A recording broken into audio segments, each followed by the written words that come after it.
जय हिंद दोस्तों, मैं हूं राकेश फौजी। दोस्तों, आज के वीडियो में हम चर्चा करेंगे सीआरपीएफ एचसीएम या फिर एएसआई स्टेनो पोस्ट पर आपका सिलेक्शन हो जाता है। तो सिलेक्शन होने के बाद में अगर आप किसी भी एग्जाम की आप तैयारी करें, जैसे आपको सीजीएल की तैयारी करें या किसी और एग्जाम की तैयारी कर रहे हैं, तो आपका सिलेक्शन होने के बाद में क्या आप वो एग्जाम दे सकते हैं, उसकी तैयारी कर सकते हैं, तैयारी करने के लिए कितना टाइम मिलता है, या फिर जैसे आप 10+2 पास है, आप ग्रेजुएशन करना चाहते हैं तो उसके लिए आपको कितना टाइम मिलेगा, या कर सकते हैं कि नहीं कर सकते हैं, इस वीडियो के माध्यम से आपको पूरी जानकारी मिलने वाली है। अगर आप चैनल पर पहली बार आए हैं, चैनल को सब्सक्राइब जरूर कर लीजिएगा, वीडियो को लाइक नहीं तो लाइक जरूर कर लेना। दोस्तों, सीआरपीएफ एचसीएम या फिर एएसआई स्टेनो पोस्ट पर अगर आपका सिलेक्शन हो जाता है तो सिलेक्शन होने के बाद में सबसे पहले हम बात करेंगे, अगर आप आगे की पढ़ाई पढ़ना चाहते हैं, जैसे आप 10+2 पास से आप भर्ती हो रहे हैं, क्योंकि जो वैकेंसीज है 10+2 पास की है, और आप ग्रेजुएशन करना चाहते हैं या आपने ग्रेजुएशन के लिए अप्लाई कर रखा है, तो जैसे आपका सिलेक्शन हो जाएगा, ट्रेनिंग कंप्लीट करने के बाद में जब आप किसी भी यूनिट या सेंटर में जब आप पोस्टेड हो जाते हैं, उसके बाद में अगर आपको आगे की पढ़ाई जारी रखनी है तो आपको डिपार्टमेंट से एक एनओसी लेना पड़ेगा, नॉन ऑब्जेक्शन सर्टिफिकेट, कि भाई मुझे ग्रेजुएशन की पढ़ाई करनी है या मेरे को ग्रेजुएशन कंप्लीट करनी है। आप 10+2 पास है और आप जब मतलब क्या डिस्टेंस से आप कर सकते हैं, जो रेगुलर कॉलेज क्लासेस होती हैं उसको आप अटेंड नहीं कर सकते हैं, लेकिन आप डिस्टेंस से फॉर्म अप्लाई करके आप अपनी ग्रेजुएशन कंप्लीट कर सकते हैं। इसके लिए सिर्फ आपको, जब आप फर्स्ट ईयर के जो फॉर्म अप्लाई करते हैं डिस्टेंस से, तो उसके आपको डॉक्यूमेंट पुटअप करने पड़ेंगे, साथ ही एक एप्लीकेशन देनी पड़ेगी और आप एनओसी के लिए अप्लाई कर सकते हैं। फिर जैसे आपका एग्जाम होगा, एग्जाम के टाइम पर आप छुट्टी जाके एग्जाम दे सकते हैं। फिर जैसे सेकंड ईयर में फिर आपको फिर एनओसी लेनी पड़ेगी, फाइनल ईयर की फिर आपको एनओसी लेनी पड़ेगी।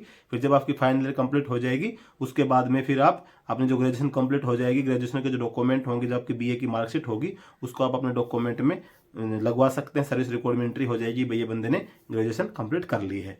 तो ये तो हो गया आपको आगे की पढ़ाई करने के लिए, इससे आप ग्रेजुएट हैं, अगर आप पोस्ट ग्रेजुएट करना चाहते हैं उसके लिए सिस्टम हो गया। इसके अलावा अगर हम बात करें कि आपको पढ़ने के लिए कोई एक्स्ट्रा टाइम मिलता है, कितना टाइम मिलता है, तो पढ़ाई करने के लिए आपके पास में मतलब अगर पढ़ना चाहे तो खूब टाइम मिलता है। जैसे आपका संडे का ऑफ रहता है, इसके लिए आपको साल में लगभग 2.5 से 3 महीने की छुट्टी मिल जाती है। हर संडे का आपको ऑफ है, कोई सरकारी छुट्टी आएगी उसकी छुट्टी आपको मिल जाती है। इसके अलावा आपको ऑफिस में जाने का टाइम आपका जैसे 9, साढ़े 9, 10 बजे के आसपास रहता है, तो सुबह आपको टाइम मिलता है, शाम को 6 बजे के पास भी आपको टाइम रहता है। स्पेशल आपको कोई एक्स्ट्रा टाइम नहीं देता पढ़ाई करने के लिए, लेकिन आपको जो ड्यूटी का टाइम है वो शेड्यूल इस प्रकार से है कि आपको नाइट में रेस्ट मिलता है, नाइट में पढ़ाई कर सकते हैं, दिन में भी कर सकते हैं, सुबह सुबह पढ़ाई कर सकते हैं। फिर जिस दिन आपकी वीकली ऑफ रहती है उस दिन भी आपको अच्छा तैयारी करने का मौका मिल जाता है।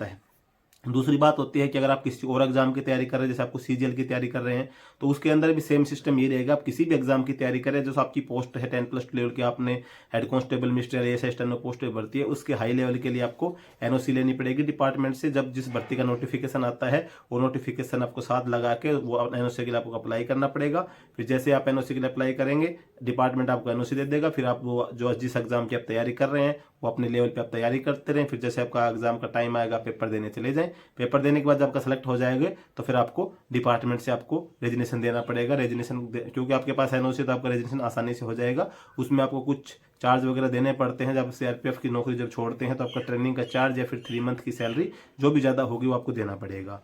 तो इस प्रकार से अगर आप किसी एग्जाम की और तैयारी कर रहे हैं या आप आगे पढ़ाई करना चाहते हैं तो बिल्कुल आप कर सकते हैं, इसमें किसी प्रकार की दिक्कत आपको नहीं आने वाली है।